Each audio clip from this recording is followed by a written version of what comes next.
Om Namo Bhagavate Vasudevaya.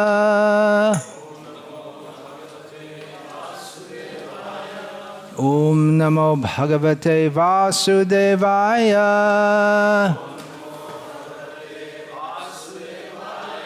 Om Namo Bhagavate Vasudevaya.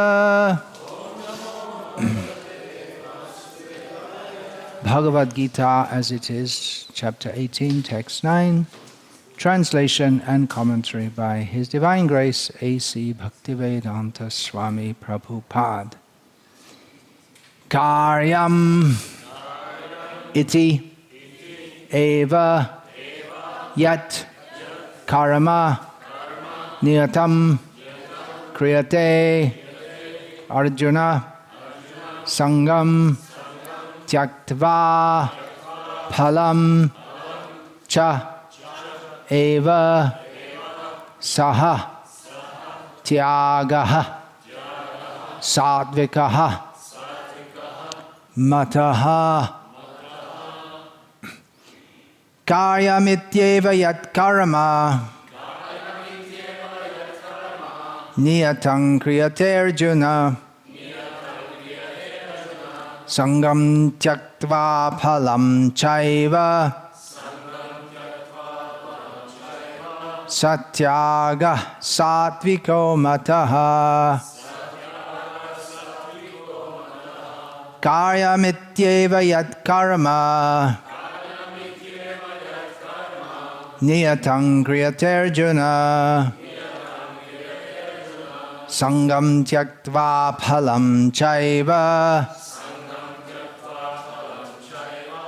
satyaga satviko mataha.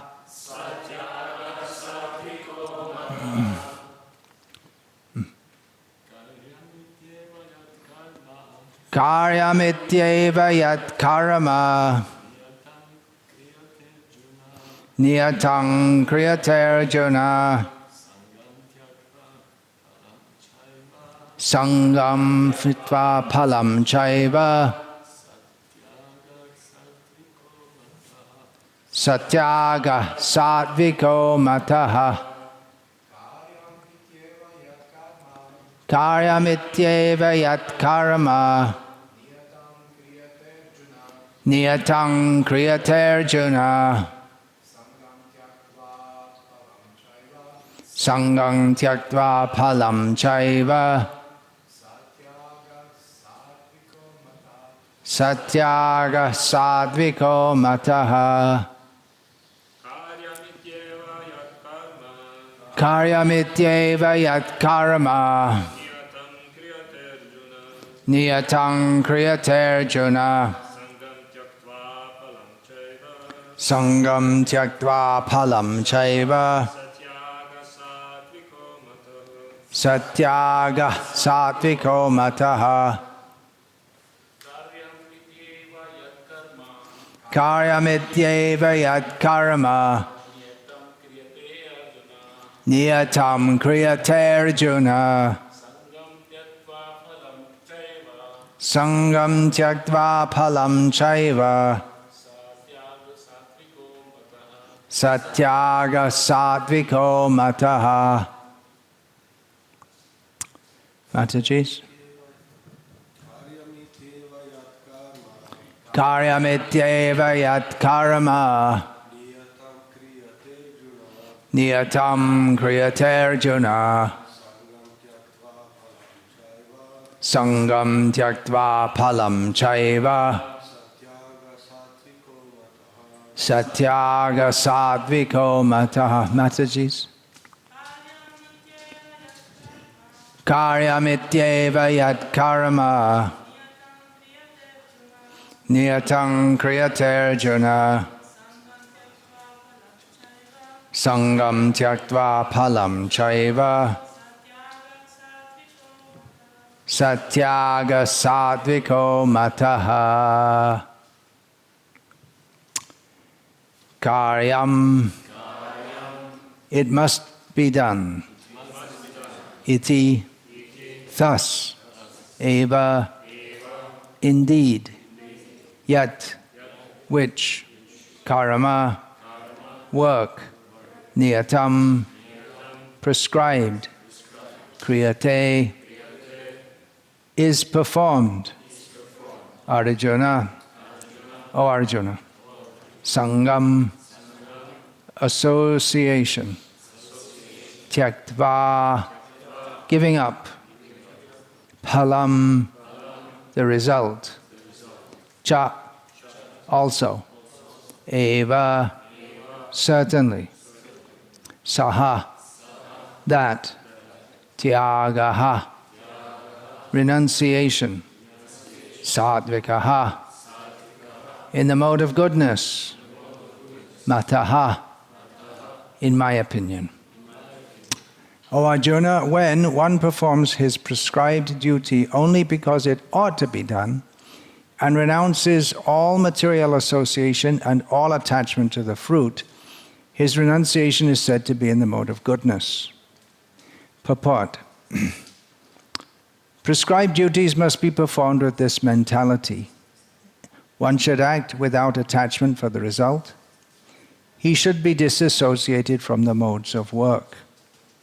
A man working in Krishna consciousness in a factory does not associate himself with the work of the factory, nor with the workers of the factory. He simply works for Krishna. And when he gives up the result for Krishna, he is acting transcendentally. Om Jnanatirmirandhasya Jnananjana Shalakaya Chakshurinmilitam Yena Tasmai Shri Gurave Namaha. Nama Shreshtham Manamapi Shachiputram Atra Swarupam Rupam Tasya Grajamurupuring Matharim Goshtavatim Radha Kundam Girivaramaho Radhika Madhavasham Prapto Yasya Prathita Kripaya Shri Gurum Tamnatosmi Vandeham Shri Guru Shriyataf Parakamalam Shri Gurun Vaishnavangscha Shri Rupam Sagrajatam Sahagana Raghunatan Vitam Tam Sajivam Sadvaitam Savadhutam Parijana Sahitam Krishna Chaitanya Devam Shri Radha Krishna Padan Sahagana Lalita Shri Vishakhan Vitamscha. Hare Krishna, Krishna Krishna, Hare Hare, Hare Rama, Rama Rama, Hare Hare. Continuing our discussion of Yukta Vairagya, understanding and applying Yukta Vairagya. This verse is very suitable for that discussion, as it describes Tyaga, renunciation, in the mode of goodness. Now, Tyaga and Vairagya are different words, obviously. They're not exactly the same, they're very closely associated. Vairagya literally means detachment. Actually, virag would be attachment, and vairagya would be the state of being detached. And tyaga means to actually give something up. So they're not exactly the same, but they're very close, because if one has a sense of detachment, then he'll give it up. Now, what's to be given up? Generally, it's thought that renunciation means, to give things up. But here, as Krishna has stated repeatedly throughout the Bhagavad-gita, especially in the first 1/3 of the Bhagavad-gita, it's not the work that is to be given up, but it's attachment to the fruit of the work. That one should work, not that work is to be given up, but one decidedly must work, but he should renounce the fruit. So that's renunciation in the mode of goodness. And we're talking about Yukta Vairagya means specifically in the service of Krishna. Anasaktasya vishayan yatarham upayanjitaha nirbandha Krishna sambandhe yuktam vairagyam uchyate. Specifically, the name of Krishna is given here. So this means that without being attached to anything material, one should see its relationship with Krishna and work in that way. So it's not just a matter of giving up the fruits of the work, but it's a matter of seeing Krishna, which means offering everything to Krishna. Srila Prabhupada, in the purport to this verse from Bhagavad-gita that we just read, writes about a man working in Krishna consciousness in a factory.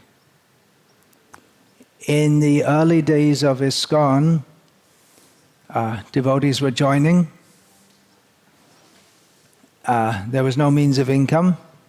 Devotees have to be fed and there are things to be done.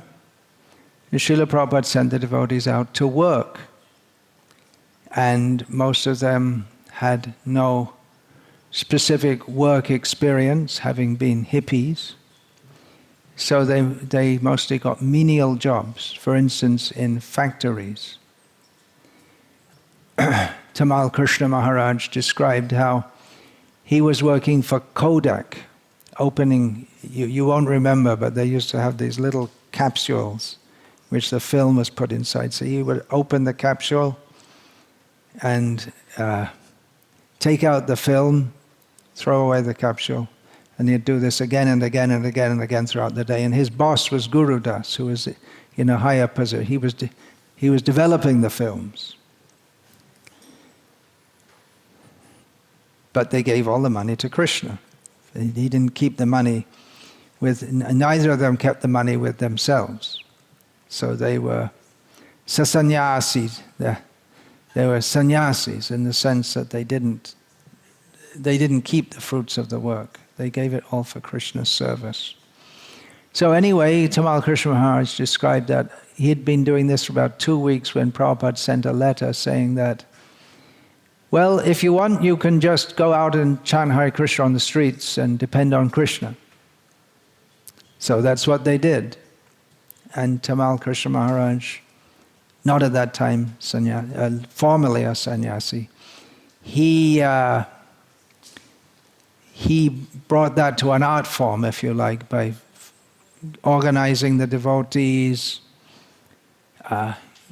organizing the collection, and then later on when Bhakti Godhead magazines were to be distributed in bulk, he organized that, and it went on and went on and went on to massive distribution of books with the Radha Damodar Party. If you might be wondering why Srila Prabhupada is talking about devotees working in a factory. Generally we don't recommend working in factories, which Srila Prabhupada calls dungeons for demons.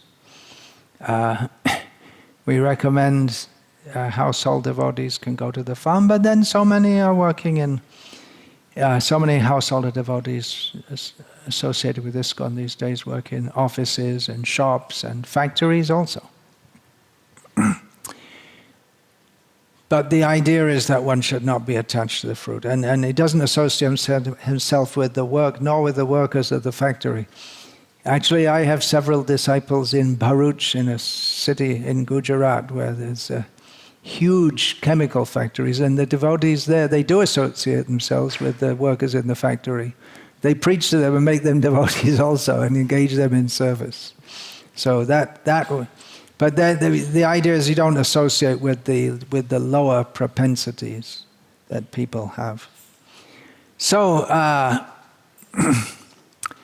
this was Yukta Vairagya, that you work, but you're not attached to the work, nor to the fruits of it, and engage it all in Krishna's service. So that's Yukta Vairagya. And then going out on Harinam Sankirtan is directly engaging in Krishna's service without having to, it's not mixing with the material energy. It's directly, Shravanam Kirtanam Vishnu. The other thing is dovetailing. Srila Prabhupada used to use this word, dovetailing. I don't know if you have You must have a word like that in Croatian also, dovetailing. It comes from carpentry, actually. That there's a dovetail joint. That means you have one piece of wood and another piece of wood, and at the end, to join them together, you have one piece of wood which is shaped like a dovetail, which is something like that, and the other one is shaped to receive. It's like male and female parts. You put them together and it makes a very strong joint. You have to put some glue in or something also, generally speaking. So it means putting two things together and they stay together. So so dovetailing, Srila Prabhupada talked about dovetailing our propensities. And that's the whole varnashram system, is dovetailing the propensity.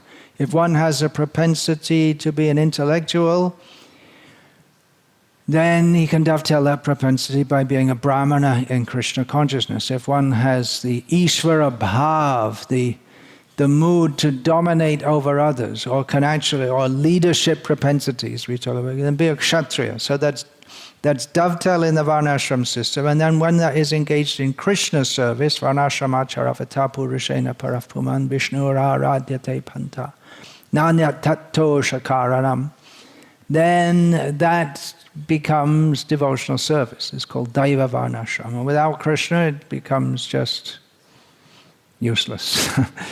Then one can go to hell even by following the varnashram system if one neglects to worship Krishna. But actually the varnashram system takes one toward Krishna by the very way it's set up. So dovetailing our propensities in Krishna consciousness, that's another way of saying it, Yukta Vairagya. Another phrase that Srila Prabhupada used to use was making the best use of a bad bargain.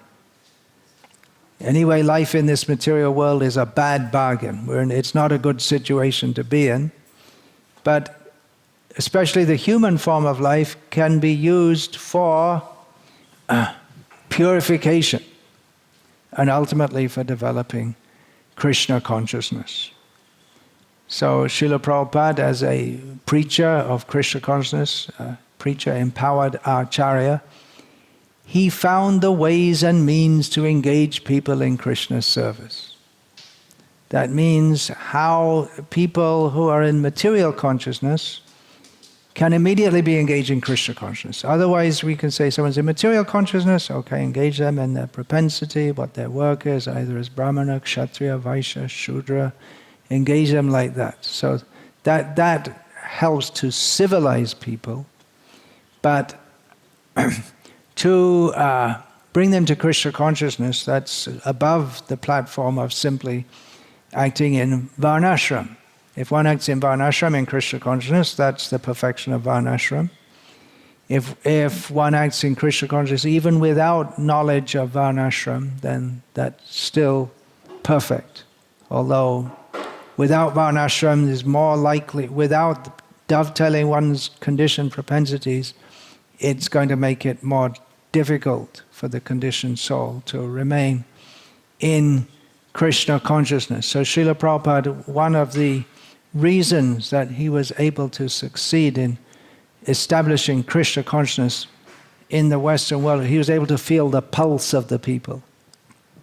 The devotees were coming to him and preach to them accordingly, present the message of Krishna consciousness to them accordingly, and to engage them accordingly. When I say preach the message of Krishna consciousness to them accordingly, that doesn't mean that he said what they liked. Actually, many of the things that he said they didn't like. Especially when Srila Prabhupada said, you voted for the government, so the government tells you to go to Vietnam, you should go. They didn't like that. A lot of people didn't like that. Hippies didn't like that. For instance, illicit sex, no drugs, many of the things Srila Prabhupada said they didn't like, but what he gave them was so substantial, pratyaksha-vagamam dharmyam, directly experienced spirituality, that many of them stayed and they came to accept what Srila Prabhupada taught. So everything Srila Prabhupada did as a Vaishnava preacher was engaging people, taking them from the very low-grade existence in the Western world especially, and engaging them at that level and bringing them up, but not trying to do the impossible by making them immediately Paramahamsas. He would preach, you should surrender to Krishna. But at the same time, he understood that for most people, it's going to be a gradual process. Not that everyone's going to immediately become a Paramahamsa. Though actually, Srila Prabhupada did give engagement in such a way that devotees could act on the spiritual platform 24 hours a day. He didn't do that immediately. The morning program, that got introduced later. But gradually, Srila Prabhupada gave a whole package of Krishna consciousness, of activities. So, in this verse, it talks about renunciation in the mode of goodness. Krishna consciousness, it transcends the mode of goodness.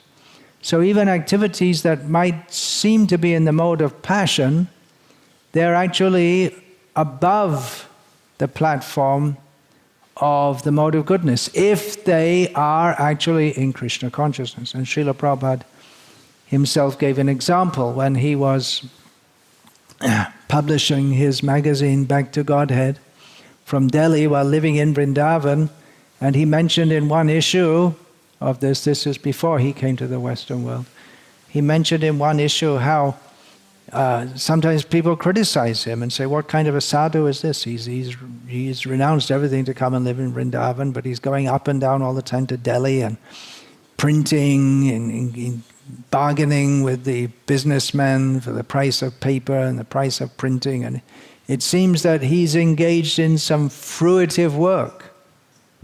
But Srila Prabhupada explained that actually this is for Krishna. So it's above the platform. Fruitive work means work in the mode of passion.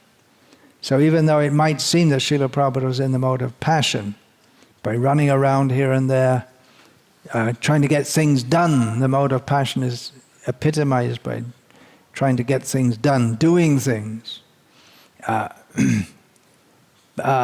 with great intense desire to enjoy the result. But Srila Prabhupada is on the spiritual platform. Mang chayo vihabhicharena bhakti yogena sevate sagunan samatityaitan brahma bhuyaya kalpate. Srila Prabhupada was on the platform beyond the modes of material nature, because he was on the spiritual platform because he was doing everything wholly and solely for the pleasure of Krishna. So Srila Prabhupada writes here about how the factory workers can be in Krishna consciousness. A devotee works in the factory can be in Krishna consciousness. Now, factory is dungeons for demons. So that's really in the mode of ignorance. So even the mode of ignorance can be engaged in Krishna service, or a situation that is in the very lowest mode. Of course, some things, they become more difficult to engage. Just like drinking wine is very deeply in the mode of ignorance. But even that, Srila Prabhupada said, if when you're drinking wine you think, I like this, this taste is Krishna, rasoham apsu kaunteya. If you think this is Krishna, whether someone thinks like that while drinking wine, eventually they'll become a great devotee. Not a recommended process, because to be a great devotee means no drinking wine. But if one is addicted to drinking wine, he can also be purified even in that situation. So Srila Prabhupada was expert in engaging people, bringing out the spiritual, or engaging them in spiritual activities, even while engaged in apparently material activities. Narad Muni states to Vyasadeva, amayo yascha bhutanam jayate yena suvrata tadeva hi amayang dravyam napunati chikitsitam. O good soul, does not a thing applied therapeutically cure a disease which was caused by that very same thing?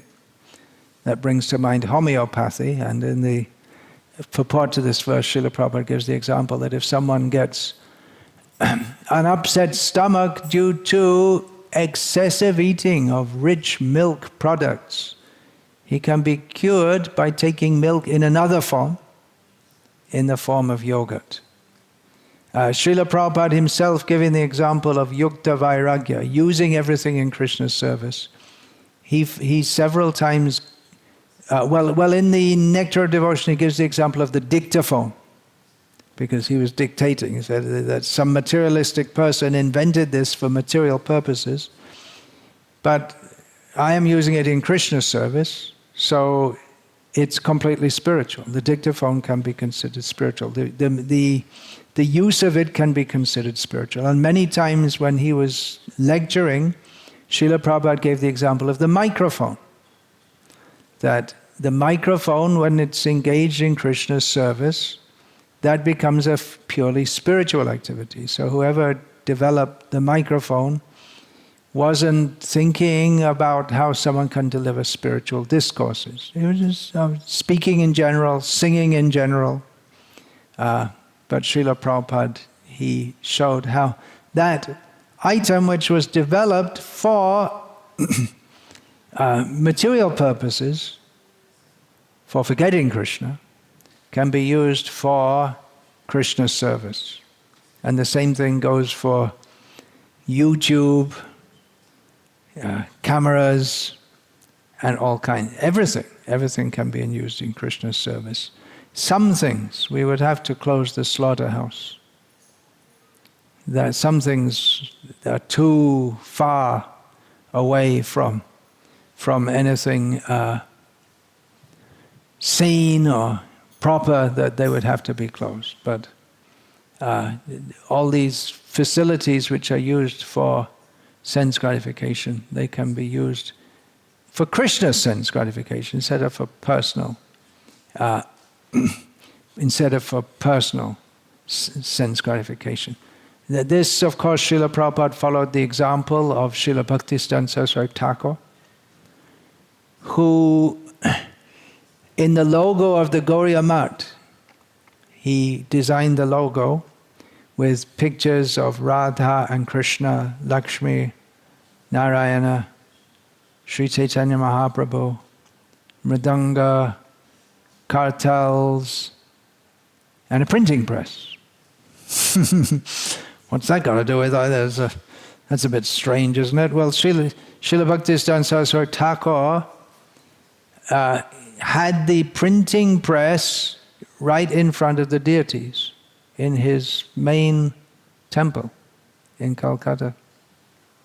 Considered it to be completely spiritual. He himself was expert in all printing operations. He'd been trained by his father.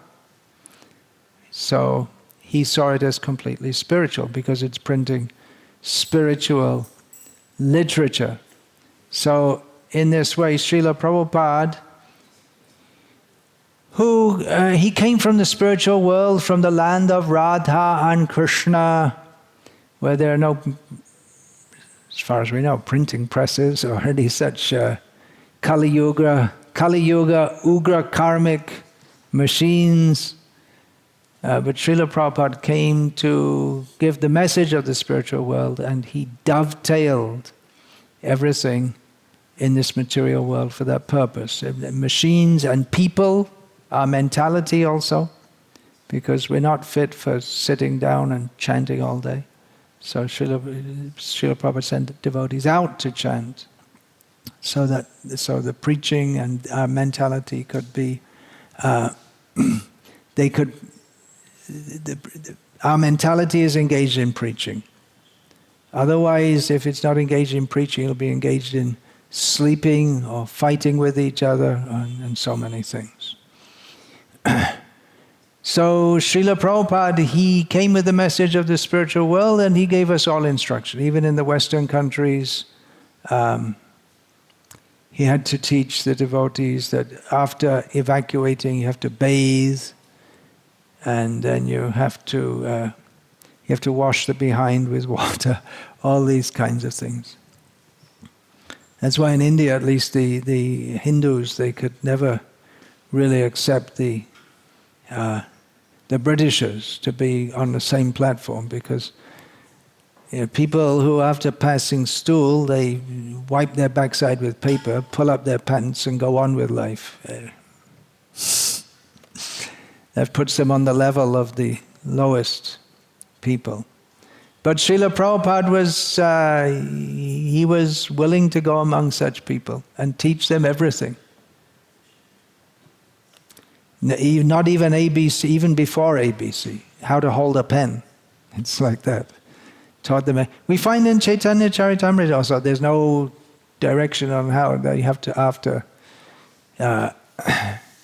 how to pass stool or such things, but brushing teeth is not exactly brushing. Cleaning the teeth is mentioned by Chaitanya Mahaprabhu as one of the items that Sanatana Goswami should describe in his Hari Bhakti Vilas. So Srila Prabhupada, he came from the spiritual world. He found us here in this fallen condition, and he engaged us at the level we could engage in, which means his followers had a lot of youthful energy, so Srila Prabhupada engaged them in hard work. He mentioned, and he gave so many tasks. You have to distribute more and more books, be fully engaged, eat less, sleep less. In the beginning, he didn't. In the beginning, it was chant Hare Krishna and be happy. But gradually, he piled on the pressure, pushing movement. So in this way, Srila Prabhupada engaged the youthful energy of his followers and their ambition to do it. Americans especially. Nowadays, I don't know, but Americans, they generally are, got to do something big. That spirit is there in America. So he engaged them to do big things for Krishna. And competitive spirit, instead of competing to destroy each other, he had them, different temples can compete to see who can distribute more books. And Srila Prabhupada stoked the fires of competition when he was told on one morning walk that Los Angeles temple had outdone I think it was South America, had out-distributed the Radha Damodar party. And Prabhupada said, Tamal will have a heart attack, because Tamal Krishnaraj was leading the Radha Damodar party. So he was in this way, humorously but very consciously cultivating the competitive spirit, knowing that his disciples had that. So we should all be very grateful, because Srila Prabhupada, as an expert guru, engaged us according to our needs. Another example he gave, right in the Chaitanya Charitamrita, he gave the purport. He said that because the Western young boys and girls, they're accustomed to mixing with each other, and because one cannot change the social customs of people immediately, therefore we have the policy that the women can also live in the ashram, the unmarried women, and the women are engaged in book distribution also. So Srila Prabhupada says this is it's working very well, this policy. That note that he said, because the customs of a people cannot be changed overnight, very, very immediately. In other words, the culture of males and females mixing very freely is definitely not good for spiritual advancement. But Srila Prabhupada saying that couldn't be changed immediately. Instead of just living with that disadvantage, he engaged the young, often vivacious women in going out and distributing books and so this way Srila Prabhupada, he was expert in engaging all the different devotees, and the movement spread wonderfully. And we're all very grateful that he engaged us according to our needs and propensities. that youthful energy. Now, of course, the question may come up that, well, how do we know then if it's just, is it real enthusiasm from the spiritual platform, or is it just some youthful energy from the mode of passion? Well, even if it's youthful energy from the mode of passion, if it's engaged in Krishna's service under the guidance of a pure devotee, it becomes completely spiritual. And if the motivation is coming from, I want to show myself to be better than others, I want to do more than others, or I just got all this energy, I've got to let it out? Is it that, or is it genuine spiritual enthusiasm? That we will see in due course of time. As Krishna states, Dhrityaya dharyate mana pranendriya kriyaha yogena vyabhicharanya dhriti sa partha sattviki. So this verse describes here the renunciation in the mode of goodness, and the verse that I just read now describes determination in the mode of goodness. O son of Pritha, that determination which is unbreakable, which is sustained with steadfastness by yoga practice, and which thus controls the activities of the mind, life, and senses, is determination in the mode of goodness. So sometimes we see that a devotee is very enthusiastic, and they're very enthusiastic, and they're very determined to go out and distribute many books. But after some time, they lose the enthusiasm. The determination breaks. So that we can understand that that determination wasn't fully on the spiritual platform. It hasn't become solid. Whereas that which is solid it's unbreakable. It's sustained with steadfastness by yoga practice. So Srila Prabhupada, apart from engaging us and dovetailing our propensities, he gave us the process of bhakti sadhana. The process of bhakti sadhana is completely, that's not dovetailing anything. That is complete and direct engagement in the activities of the spiritual world, hearing and chanting about Krishna. Of course, we bring to that our own conditioning also, but the activity itself is the core activities of the spiritual world, or the activities which performed in the way given by Shastra and Acharyas, performed in this world, carries us to the spiritual world. So Srila Prabhupada, while engaging devotees to go out and distribute books, he insisted that, of course, not only distribute books, hold festivals and harinams and prasadam distribution and so many things, dress the deities in the temple, so many things to do.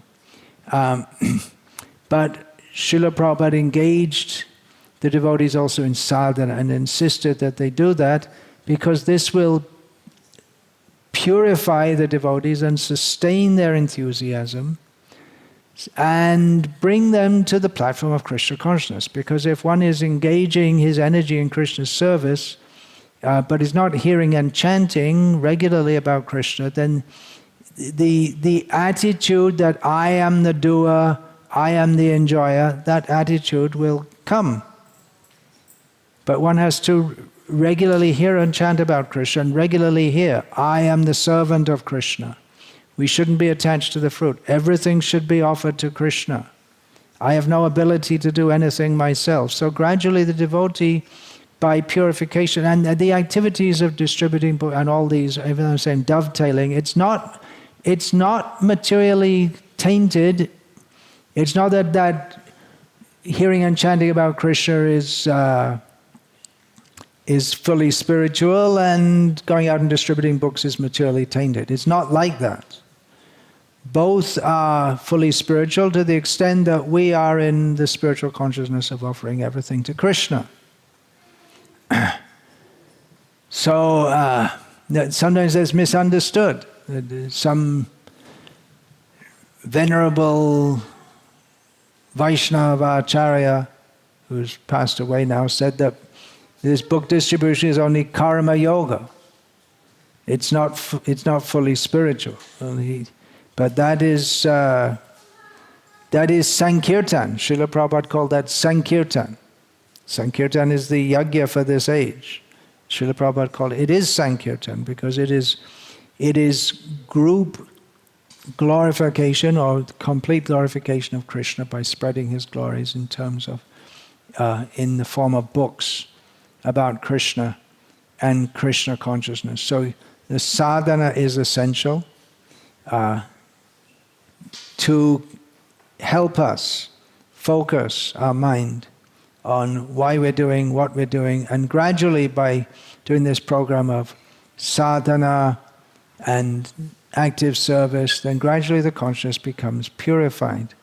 And then we don't want to do anything else, and we only want to serve Krishna. We don't have any other idea. However, we have to be careful because we're talking about Yukta Vairagya. We have to be very careful. There's actually a spirit of Vairagya. We may be very eager to say, I need a good car for going on Sankirtan. I need the best car. But we may be attached to the car, or having a good car. There may be something like that. Well, I always wanted to drive fancy cars. Now I have the opportunity in Krishna consciousness. Krishna might fulfill the desire of someone. He has a desire to drive a fancy car. I guess the way men are programmed by the advertising industry. They call it an industry, although industry should produce something, but it just produces impressions in the mind. So by the advertising, it produces a desire that men want to drive fancy cars. So it's not that everyone wants to drive, but many have that feeling, I want to drive a fancy car. And then when they come to Krishna consciousness, they forget about it, and then they find themselves driving a fancy car, and they think, oh, Krishna fulfilled my desire. But I know I don't desire it anymore. Something like Dhruva Maharaj, who desired a kingdom, and then when he got Krishna consciousness, he didn't desire the kingdom anymore, but he got the kingdom anyway. But we have to be very careful because the material attachment can rise again. In other words, in Yukta Vairagya, the word Yukta comes first in sequence of how we speak it, but in our mind the Vairagya should come first. That should be there. If there's no detachment from this material world and we're engaging in activities which involve association with the things of this world that generally saintly people are enjoined to keep aloof from, it falls under two main categories: Kanaka Kamini. Wealth, Kanak literally means gold, wealth, and Kamini means women seen as objects of desire, or women taken as persons who incite our desire. So everything falls under these two categories. And if we're not developing detachment, and we're simply engaging with these things, then it's a great formula for falling away from Krishna consciousness altogether. So we have to be very careful when dealing with these objects of the material world. Even Srila Prabhupada said, just to give an example, he warned in devotees in relating with George Harrison, who was a very big man of the world at the time, that Srila Prabhupada said we have to be very little careful dealing with these rich and famous people, because the desire to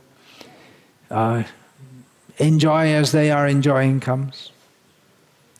Or the fact that, oh yeah, I was just talking to George Harrison, we may just drop his name to show ourselves off as being a great person. So we have to be very careful. And people with lots of money, generally they are very materialistic. George Harrison was a very special person, no doubt. But even in his case, Srila Prabhupada warned that we have to be a little careful. It may not be any fault in George's part, but the fault may be on our part, in our own mind, in our dealing with him. Srila Prabhupada himself was fully renounced. He showed that might seem that he was living in comfortable apartments, in several places in the world, Srila Prabhupada's rooms, they're preserved up to the present day, and they're very aristocratic, you could say. They're suitable for a very high-class person, which of course Srila Prabhupada was the highest of high-class people. His room in Bhaktivedanta Manor, in Melbourne, in New York, that's gone now, but he had in the high-rise building in Manhattan. In Los Angeles, actually, it's quite small, but nice. So, but Srila Prabhupada used these facilities for inviting respectable people so that he could speak to them and preach to them. But he was quite happy, that was seen. He stayed for quite some time. In January 1977, when he was already established as the world Acharya and had so many comfortable apartments he could stay in, but he lived in a hut in Bhubaneswar, a mud hut, mud grass hut, and took bath from the hand pump and went and passed stool in the field. So Srila Prabhupada showed his detachment. When he left this world, he left from Vrindavan. He insisted, don't take me to the hospital, let me just stay here. Whatever happens, don't take me to the hospital. And he was completely detached. That he came to Vrindavan from Rishikesh and said, well, he said, if I have to die, let it be here. He just saw it, dhiras tatra na mohyati, that it's another change, death is inevitable. He wasn't disturbed. He was completely detached from his apparent death, although a Vaishnava never dies, and certainly not in the sense that a materialistic person dies. So naturally the question arises that how can we keep that vision or develop that vision and that understanding so we can live in the world and work in this world and not be attached to it and offer everything to Krishna? Well, first of all, we have to understand what Yukta Vairagya means. That's the first thing. And then we have to be sincere, that's all. It is possible to misuse things in Krishna's service and to say, yes, I'm the town president here and I'm using 75% of the temple's income for my family expenses because I have to run on my family. Specious. Doesn't sound right. And I'm the town president, and I have a fancy car, and meanwhile there's paid for by the temple, and meanwhile there's not enough food for the devotees in the temple.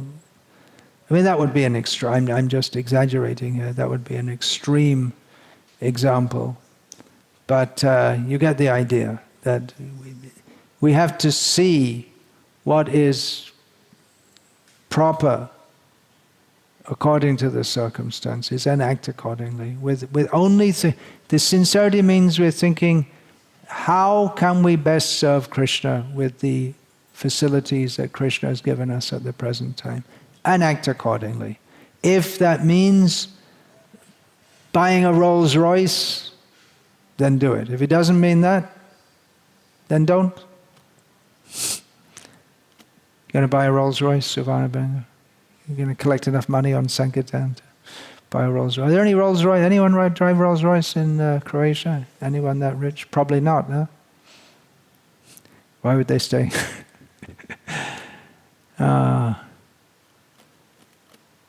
So it's a matter of being sincere, that's all. And understanding the principle. So, Hare Krishna, any question about this? Hare Krishna.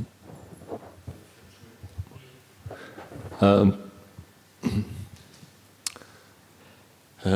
this verse it is explained, acting in mode of goodness, which means to some extent people are satisfied in acting properly, and but we can see when we try to distribute books that many people say, I'm okay. They do it in a nice, polite way, but basically they refuse to... Yeah, they nicely refuse to take the book. So can you give us some advice? Some advice, what to say. Well, once devotees asked Srila Prabhupada what to say when distributing the books. And Srila Prabhupada got up from his seat and he approached the devotee as if he was selling a book. And he came up to him as if Srila Prabhupada was the bookseller and said that, "My dear sir, you are such a wonderful person. You are such an intelligent person. Now, I request you to give up all your hogwash nonsense ideas and take this book." So he was paraphrasing he would often say that this is how to preach, a verse from Chaitanya Chandramrita of Prabodhananda Saraswati. Hey Sadhava Sakalameva Vihaya Durad Chaitanya Chandra Charane Kurudanuragam. Oh, you very great saintly person, you give up all your nonsense ideas and become attached to the lotus feet of Lord Chaitanya. Dante Nidhaya Trinakam. What is that? Trinakam Nipatya Eva. I'm taking a straw in my mouth, I'm falling down at your feet. So, Srila Prabhupada gave that idea. Another time when devotees asked Srila Prabhupada what to say, when distributing Srimad Bhagavatam, Srila Prabhupada said, you show them this verse, Krishna Swadhamo Bhagate, Dharma Jnana Adibisa, Kalo Nashta Darshamesha Purana Kadunodita. The Srimad Bhagavatam is just like the sun which has arisen in the darkness of Kali Yuga, now that Krishna has departed this world, accompanied by Dharma and Jnana, all these. So this Srimad Bhagavatam is like the sun which will give light in the darkness of Kali Yuga. And even there may not be one formula when people say that. You have to see the individual. It's generally accepted among veteran book distributors that the formula for book distribution, there's no set lines. You do your sadhana nicely and pray and go out, and Krishna will give the intelligence what to say. You may say, I'm all right. Yeah, then you may say, then you take it as a gift for blah, blah, blah. But as many reasons as you can give, that many excuses people have. But you pray to Krishna. And if they don't take, then you go on to someone else. Hare Krishna. So when the body is youthful, the trap is to serve Krishna in Rajagun. But when the body starts getting older, the trap is to think I'm not able to do so much service, but then Tamagun can enter. If you can. What's that? If you're not able to do so much service, Tamagun comes? Yeah, like when the body grows old, then you don't have so much bodily energy to do a lot of service. But by that time you should have developed spiritual energy. And then if the body can't move that much, still you can hear and chant about Krishna. If the body is too old and weak, then you have to retire from activities, but you can go on hearing and chanting about Krishna.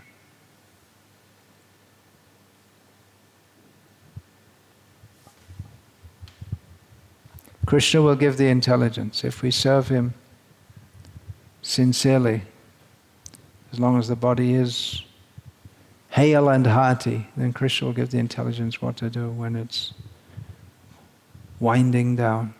Then something else? I have a question regarding yesterday's lecture, if possible. Yeah, it's all related. Yeah. In the purport it was stated, citing Sanatana Goswami, this bell metal is turned into gold when mixed in this alchemical process. So one can become a brahmana by properly being trained and initiated. Were there some examples in that time that people Were there were examples at that initiated? time being initiated brahmanas? Not that I know Or of. is it just like being... It was largely theoretical.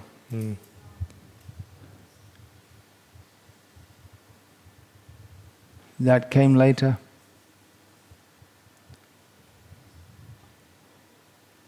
From what I understand, Bhaktisiddhanta Saraswati wasn't the first to do that. But he was the most polemic in doing so. Okay, so finish there.